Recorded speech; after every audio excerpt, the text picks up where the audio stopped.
25/5/2026 प्रातः मुरली ओम शांति बाप दादा मधुबन। बाबा कहते मिठे बजे निजको निजे पचार जे मो कर्मेन्द्रिय जित हेलेणी कौन भी कर्मेन्द्रिय मते धोखा देना तो। प्रश्न कर्मातीत होगापाई तुम संतान मानू निज सहित क्यों प्रतिज्ञा करने को हेबो।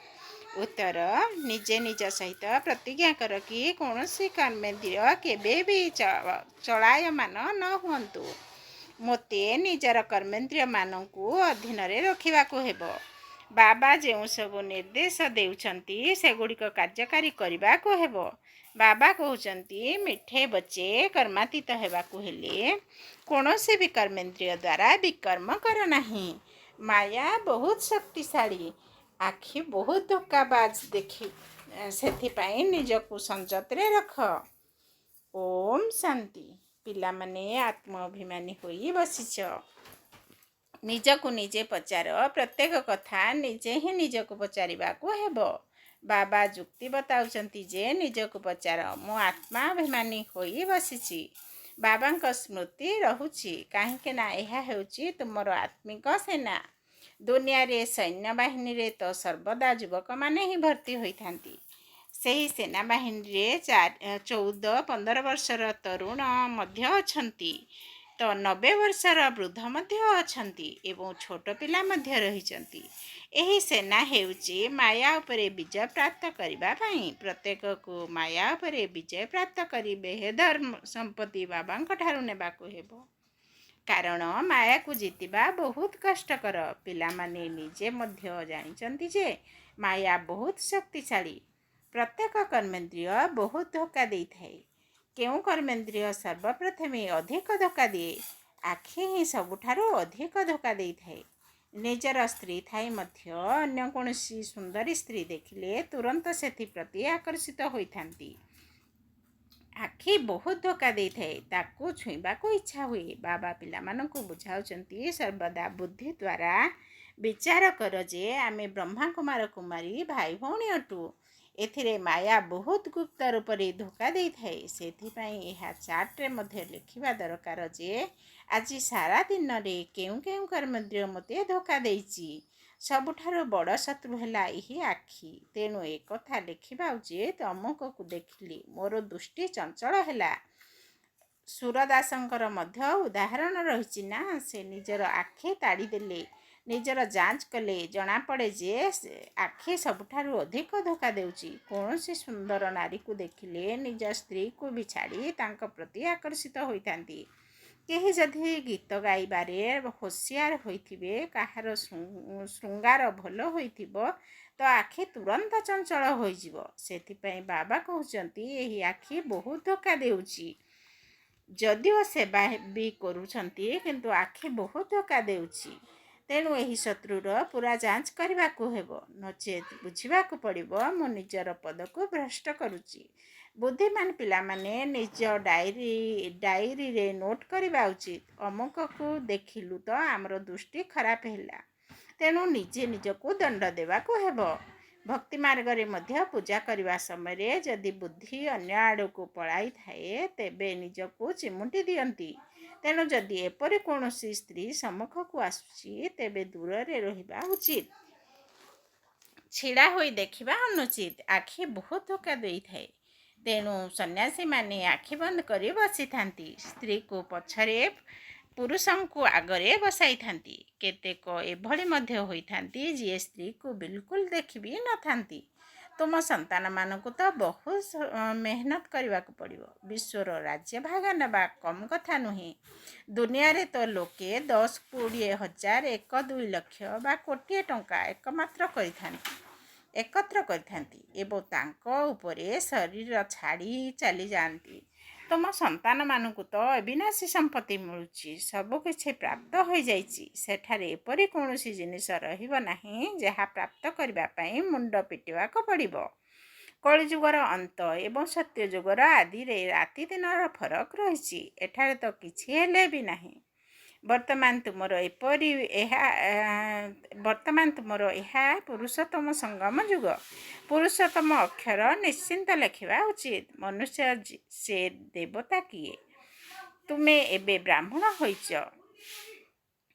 ମନୁଷ୍ୟ ତ ବିଲକୁଲ ଘୋର ଅନ୍ଧକାରରେ ପଡ଼ିଛନ୍ତି। ଅନେକ ଅଛନ୍ତି ଯେଉଁମାନେ ସ୍ୱର୍ଗକୁ ଦେଖିପାରିବେ ନାହିଁ। ବାବା କହୁଛନ୍ତି, ପିଲାମାନେ, ତୁମର ଧର୍ମ ବହୁତ ସୁଖଦାୟ ଅଟେ। ମଣିଷମାନଙ୍କୁ କିଛି ହେଲେ ବି ଜଣା ନାହିଁ। ଭାରତବାସୀ ମଧ୍ୟ ଭୁଲିଗଲେଣି ଯେ ସ୍ୱର୍ଗ କିଭଳି ଜିନିଷ ଅଟେ। ଖ୍ରୀଷ୍ଟିଆନ ଲୋକ ମଧ୍ୟ କହିଥାନ୍ତି ଯେ ସ୍ୱର୍ଗ ଥିଲା। ଏହି ଲକ୍ଷ୍ମୀନାରାୟଣଙ୍କୁ ଦେବୀ ଦେବତା କହୁଛନ୍ତି ନା? ତେବେ ନିଶ୍ଚିନ୍ତ ଭଗବାନ ହିଁ ଏମାନଙ୍କୁ ସେହିଭଳି କରାଇ ପାରିବେ। ତେଣୁ ବାବା ବୁଝାଉଛନ୍ତି ବହୁତ ପରିଶ୍ରମ କରିବାକୁ ପଡ଼ିବ। ପ୍ରତ୍ୟହ ନିଜର ପୋତାମେଲ ଅର୍ଥାତ୍ ହିସାବ କିତାବ ଦେଖ। କେଉଁ କର୍ମେନ୍ଦ୍ରିୟ ମୋତେ ଧୋକା ଦେଇଛି? ମୁଖ ମଧ୍ୟ ବହୁତ ଧୋକା ଦେଇଥାଏ। ଆଗରୁ କଚେରୀ ବସୁଥିଲା। ସମସ୍ତେ ନିଜ ନିଜର ଭୁଲ ସତ କହୁଥିଲେ। ମୁଁ ଅମୁକ ଜିନିଷ ଲୁଚାଇ କରି ଖାଇ ଦେଇଛି। ଭଲ ଭଲ ବଡ଼ ଘରର ପିଲାମାନେ କହିଥାନ୍ତି ଯେ ମାୟା ଏପରି ଆକ୍ରମଣ କରୁଛି। ଲୁଚାଇ ଖାଇବା ମଧ୍ୟ ଚୋରି ଅଟେ। ତାହା ପୁଣି ଶିବ ବାବାଙ୍କ ଯଜ୍ଞର ଚୋରି। ଏହା ତ ବହୁତ ଖରାପ। କୋଖ କା ଚୋର ସୋ ଲୋକ କା ଚୋର। ମାୟା ଏକଦମ ନାକକୁ ଧରିଥାଏ। ଏହି ଅଭ୍ୟାସ ବହୁତ ଖରାପ। ଖରାପ ଅଭ୍ୟାସ ଥିବ ତ ଆମେ କ'ଣ ହେବୁ? ସ୍ୱର୍ଗକୁ ଯିବା କୌଣସି ବଡ଼ କଥା ନୁହେଁ। କିନ୍ତୁ ସେଥିରେ ପୁଣି ପଦ ତ ରହିଛି ନା? କେଉଁଠି ରାଜା, କେଉଁଠି ପୁଣି ପ୍ରଜା। କେତେ ଫରକ ରହିଛି। ତେବେ କର୍ମେନ୍ଦ୍ରିୟ ଗୁଡ଼ିକ ମଧ୍ୟ ବହୁତ ଧୋକା ଦେଇଥାନ୍ତି। ସେଥିପ୍ରତି ଧ୍ୟାନ ଦେବାକୁ ହେବ। ଉଚ୍ଚପଦ ପାଇବାକୁ ହେବ। ବାବାଙ୍କର ନିର୍ଦ୍ଦେଶ ଅନୁଯାୟୀ ସମ୍ପୂର୍ଣ୍ଣ ରୂପେ ଚାଲିବାକୁ ହେବ। ବାବା ନିର୍ଦ୍ଦେଶ ଦେବେ, ମାୟା ପୁଣି ମଝିରେ ଆସି ବିଘ୍ନ ପକାଇବ। ବାବା କହୁଛନ୍ତି, ଭୁଲିଯାଅ ନାହିଁ, ନଚେତ୍ ଶେଷ ସମୟରେ ବହୁତ ପଶ୍ଚାତାପ କରିବ। ନାପାସ ବା ଆକୃତ କାର୍ଯ୍ୟ ହେବାର ସାକ୍ଷାତକାର ମଧ୍ୟ ହେବ। ଏବେ ତୁମେ କହୁଛ ଆମେ ନରରୁ ନାରାୟଣ ହେବୁ। କିନ୍ତୁ ନିଜକୁ ପଚାର, ନିଜର ପୋତାମେଲ ବାହାର କର। ବହୁତ ଅଛନ୍ତି ଯେଉଁମାନେ ବହୁତ କଷ୍ଟରେ ବୁଝି ତାକୁ ପାଳନ କରୁଛନ୍ତି।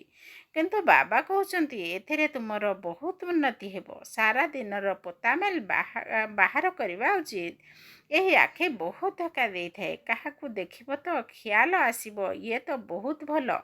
ପୁଣି ତାଙ୍କ ସହିତ କଥାବାର୍ତ୍ତା କରିବି। ଇଚ୍ଛା ହେବ ତାଙ୍କୁ କିଛି ଉପହାର ଦେବି, ଖୁଆଇବି। ସେହି ଚିନ୍ତନ ଚାଲିଥିବ। ପିଲାମାନେ ବୁଝୁଛନ୍ତି ଏଥିରେ ବହୁତ ମେହନତ କରିବାକୁ ପଡ଼ିବ। କର୍ମେନ୍ଦ୍ରିୟ ବହୁତ ଧୋକା ଦେଇଥାଏ। ରାବଣ ରାଜ୍ୟ ଅଟେ ନା? ବାବା କହୁଛନ୍ତି ସ୍ୱର୍ଗରେ ଚିନ୍ତାର କୌଣସି କଥା ରହିବ ନାହିଁ। କାହିଁକି ନା ରାବଣ ରାଜ୍ୟ ହିଁ ନାହିଁ। ଚିନ୍ତାର କୌଣସି କଥା ହିଁ ନାହିଁ। ଯଦି ସେଠାରେ ମଧ୍ୟ ଚିନ୍ତା ଲାଗି ରହିବ ତେବେ ନର୍କ ଏବଂ ସ୍ୱର୍ଗ ମଧ୍ୟରେ ପାର୍ଥକ୍ୟ କ'ଣ ରହିବ? ତୁମେ ସନ୍ତାନମାନେ ବହୁତ ଉଚ୍ଚପଦ ପାଇବା ପାଇଁ ଭଗବାନଙ୍କ ପାଖରେ ପାଠ ପଢ଼ୁଛ। ବାବା ବୁଝାଉଛନ୍ତି ମାୟା ନିନ୍ଦା କରାଉଛି। ତୁମେ ଅପକାର କରିଛ, ମୁଁ ଉପକାର କରୁଛି। ପିଲାମାନେ,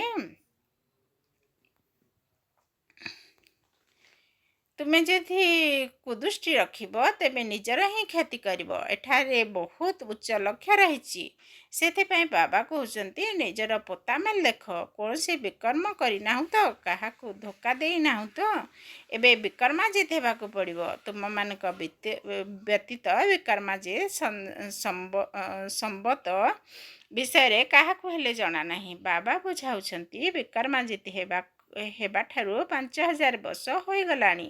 ପୁଣି ବିକର୍ମ କରୁଥିବାରୁ ବାମ ମାର୍ଗକୁ ଚାଲି ଯାଉଛନ୍ତି। କର୍ମ, ଅକର୍ମ, ବିକର୍ମ ଅକ୍ଷର ତ ରହିଛି ନା? ମାୟାର ରାଜ୍ୟରେ ମନୁଷ୍ୟ ଯାହା ବି କର୍ମ କରୁଛନ୍ତି ତାହା ବିକର୍ମ ହିଁ ହୋଇଯାଉଛି। ସତ୍ୟ ଯୁଗରେ ବିକାର ରହିବ ନାହିଁ। ତେଣୁ କୌଣସି ବିକର୍ମ ମଧ୍ୟ ହୋଇନଥାଏ। ଏକଥା ମଧ୍ୟ ତୁମେ ଜାଣିଛ। କାହିଁକି ନା ତୁମକୁ ଜ୍ଞାନର ତୃତୀୟ ନେତ୍ର ମିଳିଛି। ତୁମେ ତ୍ରିନେତ୍ରୀ ହୋଇଛ। ତେଣୁ ବାବା ତୁମକୁ ତ୍ରିକାଳଦର୍ଶୀ ତ୍ରିନେତ୍ରୀ କରାଉଛନ୍ତି। ତୁମେ ଅସ୍ତିକ ହୋଇଥିବାରୁ ତ୍ରିକାଳଦର୍ଶୀ ହୋଇଛ। ଡ୍ରାମାର ସମସ୍ତ ରହସ୍ୟ ତୁମ ବୁଦ୍ଧିରେ ଅଛି। ମୂଳ ପତନ, ସୂକ୍ଷ୍ମ ପତନ, ସ୍ଥୂଳ ପତନ, 84 ଜନ୍ମର ଚକ୍ର। ପୁଣି ଅନ୍ୟ ଧର୍ମର ବୃଦ୍ଧି ହେଉଛି। ସେମାନେ କିଛି ସଦ୍ଗତି କରିପାରିବେ ନାହିଁ। ତାଙ୍କୁ ଗୁରୁ ବୋଲି ମଧ୍ୟ କୁହାଯିବ ନାହିଁ। ସମସ୍ତଙ୍କର ସଦ୍ଗତିଦାତା ଏକ ହିଁ ବାବା ଅଟନ୍ତି। ଏବେ ସମସ୍ତଙ୍କର ସଦ୍ଗତି ହେବ। ତାଙ୍କୁ ଧର୍ମସ୍ଥାପକ କୁହାଯାଉଛି, ଗୁରୁ ନୁହେଁ। ଧର୍ମସ୍ଥାପକ ଧର୍ମ ସ୍ଥାପନ କରିବାର ନିମିତ୍ତ ହୋଇଥାନ୍ତି। ବାକି ସଦ୍ଗତି କରୁନାହାନ୍ତି। ତାଙ୍କୁ ମନେ ପକାଇବା ଦ୍ୱାରା କେହି ସଦ୍ଗତି ପାଇବେ ନାହିଁ। ବିକର୍ମ ବିନାଶ ହୋଇପାରିବ ନାହିଁ। ସେସବୁ ହେଲା ଭକ୍ତି। ତେଣୁ ବାବା ବୁଝାଉଛନ୍ତି ମାୟା ବହୁତ ଭୟାନକ ଅଟେ। ସେଇଥିପାଇଁ ହିଁ ଲଢ଼େଇ ହେଉଛି। ତୁମେ ହେଉଛ ଶିବଶକ୍ତି ପାଣ୍ଡବ ସେନା। ତୁମେ ସମସ୍ତେ ପଣ୍ଡା ଅଟ, ସମସ୍ତଙ୍କୁ ଶାନ୍ତିଧାମ ସୁଖଧାମର ରାସ୍ତା ବତାଉଛ। ତୁମେ ଗାଇଡ଼ ଅଟ, କହୁଛ ବାବାକୁ ସ୍ମରଣ କରିବ ତ ବିକର୍ମ ବିନାଶ ହେବ। ଏବଂ ଅନ୍ୟ ପକ୍ଷରେ ଯଦି କୌଣସି ପାପ କର୍ମ କରିବ ତେବେ 100 ଗୁଣା ପାପ ହୋଇଯିବ। ଯେତେ ସମ୍ଭବ କୌଣସି ବିକର୍ମ କରିବା ଅନୁଚିତ। କର୍ମେନ୍ଦ୍ରିୟ ବହୁତ ଧୋକା ଦେଇଥାଏ। ବାବା ପ୍ରତ୍ୟେକଙ୍କର ଚାଲିଚଳଣକୁ ବୁଝି ଯାଇଛନ୍ତି। ପିଲାମାନଙ୍କ ପାଖକୁ ମାୟାକୁ ତୋଫାନ ବହୁତ ଆସୁଛି। ସ୍ତ୍ରୀ ପୁରୁଷ ଭାବିବା ଦ୍ୱାରା ହିଁ ତୋଫାନ ଆସୁଛି। ତେଣୁ ଏହି ଆଖି ଉପରେ ନିଜର ଅଧିକାର ରହିବା ଦରକାର। ଆମେ ତ ଶିବ ବାବାଙ୍କର ସନ୍ତାନ ଅଟୁ। ବାବାଙ୍କ ସହ ପ୍ରତିଜ୍ଞା କରି ରାକ୍ଷୀ ମଧ୍ୟ ବାନ୍ଧିଛୁ। ତଥାପି ମଧ୍ୟ ମାୟା ଧୋକା ଦେଇ ଦେଉଛି। ଏହାପରେ ପୁଣି ତାଠାରୁ ଆଉ ମୁକୁଳି ପାରିବୁ ନାହିଁ। ଯେତେ ତୁମର କର୍ମେନ୍ଦ୍ରିୟ ତୁମ ଅଧୀନରେ ରହିବ ତେବେ କର୍ମାତୀତ ଅବସ୍ଥା ହୋଇପାରିବ। କହିବା ତ ସହଜ ଯେ ଆମେ ଲକ୍ଷ୍ମୀନାରାୟଣ ହେବୁ, କିନ୍ତୁ ସେତିକି ବୁଦ୍ଧି ମଧ୍ୟ ଦରକାର। ନା ବାବା କହୁଛନ୍ତି ନିର୍ଦ୍ଦେଶକୁ ପାଳନ କର। ବାବା କହିଚାଲ। ବାବାଙ୍କ ଠାରୁ ଆମେ ସମ୍ପୂର୍ଣ୍ଣ ସମ୍ପତ୍ତି ନେବୁ। ଏପରି ଶିକ୍ଷକ କେବେ ବି କେଉଁଠାରେ ମିଳିବେ ନାହିଁ। ଏହିସବୁ କଥାକୁ ଦେବତାମାନେ ମଧ୍ୟ ଜାଣିନାହାନ୍ତି। ତେଣୁ ପଛରେ ଆସୁଥିବା ଧର୍ମାବଲମ୍ବୀମାନେ କିପରି ଜାଣିପାରିବେ? ବ୍ରହ୍ମା ବାବା କହୁଛନ୍ତି, ଯଦି ମୁଁ କିଛି କହିଲି ଭାବିନିଅ ଏକଥା ଶିବ ବାବା କହୁଛନ୍ତି। ଏପରି ଭାବ ନାହିଁ ଯେ ଏକଥା ଦାଦା କହୁଛନ୍ତି। ବାବା କହୁଛନ୍ତି, ଇଏ ତ ମୋର ରଥ ଅଟେ। ଇଏ କ'ଣ ଦେଇଛନ୍ତି କି? ତୁମମାନଙ୍କୁ ମୁଁ ରାଜତ୍ୱ ଦେଉଛି। ଏ ରଥ ଦେଉନାହାନ୍ତି। ଇଏ ତ ବିଲକୁଲ ବେଗର ଅର୍ଥାତ୍ ଭିକାରୀ। ଇଏ ମଧ୍ୟ ବାବାଙ୍କ ଠାରୁ ସମ୍ପତ୍ତି ନେଉଛନ୍ତି। ତୁମେ ଯେପରି ପୁରୁଷାର୍ଥ କରୁଛ ସେହିପରି ଏହି ବ୍ରହ୍ମା ମଧ୍ୟ କରୁଛନ୍ତି। ତାଙ୍କର ମଧ୍ୟ ଛାତ୍ର ଜୀବନ। ଏହି ରଥ ଧାର ସୂତ୍ରରେ ନିଆଯାଇଛି, କାରଣ ତୁମ ପ୍ରଧାନ ଅଟେ ନା। ତୁମେ ପୂଜ୍ୟ ଦେବତା ହେବା ପାଇଁ ଅର୍ଥାତ୍ ମନୁଷ୍ୟରୁ ଦେବତା ହେବା ପାଇଁ ପାଠ ପଢ଼ୁଛ। ଯଦି କାହାର ଭାଗ୍ୟରେ ନାହିଁ ତେବେ କହୁଛନ୍ତି ଯେ ମୋର ସଂଶୟ ହେଉଛି ଶିବ ବାବା କିପରି ଆସି ପଢ଼ାଉଛନ୍ତି। ଏକଥା ମୋର ବୁଦ୍ଧିରେ ପଶୁନାହିଁ। ବାବାଙ୍କ ସ୍ମୃତି ବିନା ବିକର୍ମ ବିନାଶ ହୋଇପାରିବ ନାହିଁ। ସମ୍ପୂର୍ଣ୍ଣ ଦଣ୍ଡଭୋଗ କରିବାକୁ ପଡ଼ିବ। ଏବେ ରାଜତ୍ୱର ସ୍ଥାପନ ହେଉଛି। ରାଜାମାନଙ୍କର କେତେ ଦାସୀ ଥାନ୍ତି। ବାବା ତ ରାଜାମାନଙ୍କ ସମ୍ପର୍କରେ ଆସିଛନ୍ତି। ସେ ଦେଖିଛନ୍ତି ଯୌତୁକରେ ଦାସୀମାନଙ୍କୁ ଦେଇଥାନ୍ତି। ଏଠାରେ ଯଦି ଏତେ ଦାସୀ ଅଛନ୍ତି ତେବେ ସତ୍ୟଯୁଗରେ କେତେ ହେବେ। ଏଠାରେ ମଧ୍ୟ ରାଜଧାନୀ ସ୍ଥାପନ ହେଉଛି। ବାବା ଜାଣିଛନ୍ତି କିଏ କ'ଣ କରୁଛନ୍ତି। ପ୍ରତ୍ୟେକଙ୍କର କର୍ମରେ ହିସାବ ଦେଖି ବାବା କହିପାରିବେ ଏହି ସମୟରେ ଶରୀର ଛାଡ଼ିଲେ କ'ଣ ହେବ। ଅନ୍ତିମ ସମୟରେ କ୍ରମାନୁସାରେ ସମସ୍ତଙ୍କର କର୍ମାତୀତ ଅବସ୍ଥା ହେବ। ତେଣୁ ଏହା ଏକ ରୋଜଗାର ଅଟେ। ରୋଜଗାର କରିବାରେ ମନୁଷ୍ୟ କେତେ ବ୍ୟସ୍ତ କରିଥାନ୍ତି। ଖାଦ୍ୟ ଖାଉଥିବେ, ଟେଲିଫୋନ୍ କାନରେ ରଖିଥିବେ। ଏପରି ମନୁଷ୍ୟ ତ ଜ୍ଞାନକୁ ଧାରଣ କରିପାରିବେ ନାହିଁ। ଏଠାକୁ ଗରିବ ସାଧାରଣ ଲୋକ ହିଁ ଆସିଥାନ୍ତି। ସାହୁକାର ଲୋକତେ କହିବେ ଆମକୁ ଫୁର୍ସତ ନାହିଁ। ଆରେ କେବଳ ବାବାକୁ ୟାଦ କର, ତେବେ ବିକର୍ମ ବିନାଶ ହୋଇଯିବ। ତେଣୁ ବାବା ମଧୁର ପିଲାମାନଙ୍କୁ ବାରମ୍ବାର ବୁଝାଉଛନ୍ତି। ପ୍ରତ୍ୟେକକୁ ଏହି ସନ୍ଦେଶ ଦେବାକୁ ହେବ, ଯାହାଫଳରେ ଏପରି କେହି କେହି କହିବେ ନାହିଁ ଯେ ଆମକୁ କ'ଣ ଜଣାଥିଲା ଯେ ଶିବ ବାବା ଆସିଛନ୍ତି। ବାସ୍ ସାରାଦିନ ବାବା ହିଁ କହିଚାଲ। କେତେକ କନ୍ୟା ବହୁତ ମନେ ପକାଉଛନ୍ତି। ଶିବ ବାବା ଉଚ୍ଚାରଣ କରିବା ଦ୍ୱାରା ହିଁ କେତେକ ପିଲାଙ୍କର ସ୍ନେହରେ ଆଖିରେ ଲୁହ ଆସିଯାଉଛି। କେବେ ଯାଇ ତାଙ୍କ ସହିତ ମିଶିବୁ। ଦେଖିନଥିଲେ ମଧ୍ୟ ବ୍ୟାକୁଳ ହୋଇଥାନ୍ତି। ମାତ୍ର ଯେଉଁମାନେ ଦେଖିଛନ୍ତି ସେମାନେ ମାନୁନାହାନ୍ତି। ସେମାନେ ଦୂରରେ ବସି ଲୁହ ଗଡ଼ାଇ ଚାଲିଛନ୍ତି। ଆଶ୍ଚର୍ଯ୍ୟ ନା? ବହୁତକୁ ବ୍ରହ୍ମାଙ୍କର ମଧ୍ୟ ସାକ୍ଷାତକାର ହୋଇଥାଏ। ଆଗକୁ କଲେ ଅନେକଙ୍କୁ ସାକ୍ଷାତକାର ହେବ। ମନୁଷ୍ୟକୁ ମରିବା ସମୟରେ ସମସ୍ତେ ଆସି କହିଥାନ୍ତି ଯେ ଭଗବାନଙ୍କୁ ସ୍ମରଣ କର। ତୁମେ ମଧ୍ୟ ଶିବ ବାବାକୁ ସ୍ମରଣ କର। ବାବା କହୁଛନ୍ତି ପିଲାମାନେ ପୁରୁଷାର୍ଥର ଦୂରତ୍ୱକୁ ସମାପ୍ତ କରିଚାଲ। ଯେତେବେଳେ ସୁଯୋଗ ମିଳୁଛି ତୀବ୍ର ପୁରୁଷାର୍ଥ କରି ମେକଅପ୍ କରିଚାଲ। ତୁମର ରୋଜଗାର କେତେ ଶ୍ରେଷ୍ଠ। କେହି ତ ଏପରି ଅଛନ୍ତି ଯେ ଯେତେ ବୁଝାଇଲେ ବି ତାଙ୍କ ବୁଦ୍ଧିରେ ପଶୁନାହିଁ। ବାବା କହୁଛନ୍ତି ଏପରି ହୁଅ ନାହିଁ। ନିଜର କଲ୍ୟାଣ କର। ବାବାଙ୍କର ଶ୍ରୀମତରେ ଚାଲ। ତୁମକୁ ବାବା ପୁରୁଷମାନଙ୍କ ମଧ୍ୟରେ ଉତ୍ତମ କହିଛନ୍ତି। ଏହା ତୁମର ଲକ୍ଷ୍ୟ ଅଟେ। ସେବା କରିବା ପାଇଁ ବାବା କେତେ ଯୁକ୍ତି ବତାଉଛନ୍ତି। ସନ୍ଦେଶ ତ ସମସ୍ତଙ୍କୁ ଦେବାକୁ ହେବ, ଯେପରି ବୁଝିବେ ଯେ ବାସ୍ତବରେ ଏମାନେ ସତ୍ୟ କହୁଛନ୍ତି।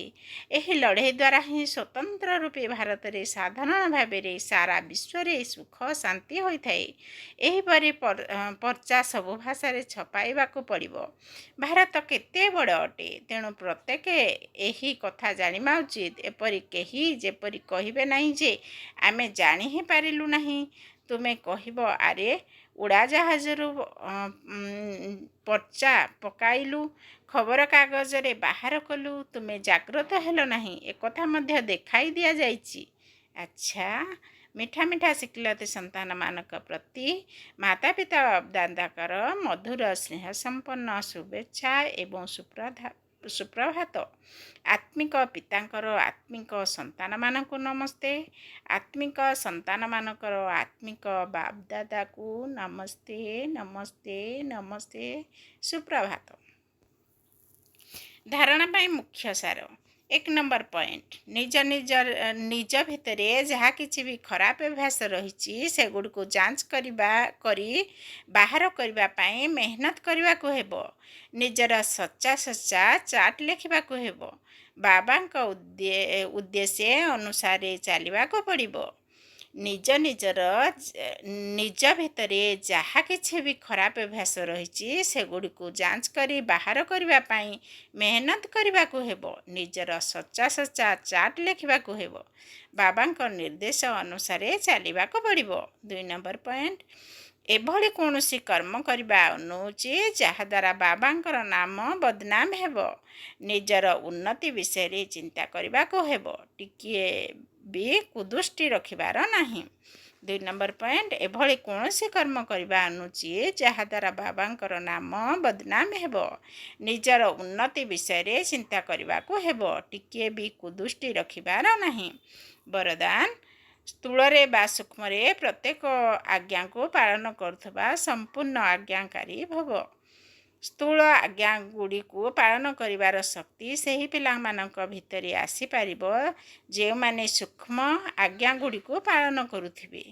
ତେବେ ସୂକ୍ଷ୍ମ ଏବଂ ମୁଖ୍ୟ ଆଜ୍ଞା ହେଲା ନିରନ୍ତର ଯୋଗଯୁକ୍ତ ସ୍ଥିତିରେ ରହିବା ସହିତ ମନ ବଚନ କର୍ମରେ ପବିତ୍ର ହେବା। ସଂକଳ୍ପରେ ମଧ୍ୟ ଅପବିତ୍ରତା ବା ଅଶୁଦ୍ଧତା ନଥିବ। ଯଦି ସଂକଳ୍ପରେ ମଧ୍ୟ ପୁରୁଣା ଅଶୁଦ୍ଧ ସଂସ୍କାର ସ୍ପର୍ଶ କରୁଛି ତେବେ ସମ୍ପୂର୍ଣ୍ଣ ବୈଷ୍ଣବ ବା ସମ୍ପୂର୍ଣ୍ଣ ପବିତ୍ର କୁହାଯିବ ନାହିଁ। ସେଥିପାଇଁ ଗୋଟିଏ ବି ଆଜ୍ଞା ମିଳିନଥିବା ସଂକଳ୍ପ ଚାଲିବା ଉଚିତ ନୁହେଁ। ତେବେ କୁହାଯିବ ସମ୍ପୂର୍ଣ୍ଣ ଆଜ୍ଞାକାରୀ।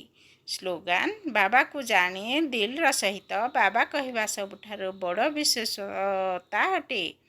ଓମ୍ ଶାନ୍ତି। ଅବ୍ୟକ୍ତ ଇଶାରା, ସର୍ବଦା ଅଚଳ ଅଟଳ ଏବଂ ଏକରସ ସ୍ଥିତିର ଅନୁଭବ କର। ନିଜର ସ୍ଥିତିକୁ ଏକରସ କରିବା ପାଇଁ କର୍ମଯୋଗୀ ହୁଅ। କର୍ମଯୋଗୀ ସମ୍ମୁଖକୁ କିଏ କିପରି ବି ମନୋଭାବ ନେଇ ଆସୁ, କିନ୍ତୁ ସେ ସର୍ବଦା ବସୁଥିବା ନ୍ୟାରା ଏବଂ ପ୍ୟାରା ସ୍ଥିତିରେ ରହିବ। ଜ୍ଞାନ ଆଧାରରେ ଜାଣିପାରିବ ଯେ ଏହି ଆତ୍ମାର ଏହିଭଳି ପାଠ ଚାଲିଛି।